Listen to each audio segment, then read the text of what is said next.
ام دبیجین هلی باشه حل و چاره سری چیه؟ برای گری کرنه برانبری اوه هرش هنه اوه کرم شوروش السر جنجو جحيلة ما السر مجتمع ما السر دلو مالت ما اول جال ام دبیجین بدویا ام بريب كافين و بدویا ام ویری نشتن المال و ویخو آسی کرن المال بهلین دست پاوینه در کوین ایدی اف زانای هنه اف سیدای هنه اف ملای هنه اف تگشتی و روشنبیده هنه در کویتن دفاعش اسلامتی خوب بکتن دفاعش دین خوب بکتن در کوین دعوه بکن ریکا درست نیشه خلکی بدین ایمانکا درست دلیوان داب چینین بإذن الله موجت وان چند قوی بن برانبر و ایمانه دراوستن و نشین تأثیر لی بکن چونکی واکی چی آیا یا دلوی دهات یا چکلاندن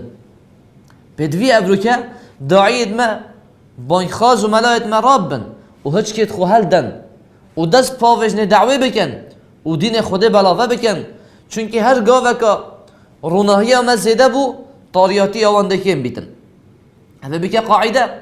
هندي أمرنا هي خو زيادة بكين بإذن الله طارياتي أو عندكين بيتن بس أجر أم ندر كبين أم بلاغ نكين أم ننقل كين أو علم ظانين ورنا هي رب العالمين دا يا ما إذن دي مجال بوانا بين مينتن بوشي أو تزيريبن بو دعوة خو شارزابن وأم نكين نخير مروفي بسلمان دائما بدوية يزيريك بيت بو دعوه بو بلاف كرنا دين خوده و كسي جي نبتن من شورا جنينه طبعا وقتها بيش دعوه هرك المجال خوده و هرك الدفع علمي خو نكو تشتكي تشجي نزاين ربي بحث بكي چونكي جلي جالا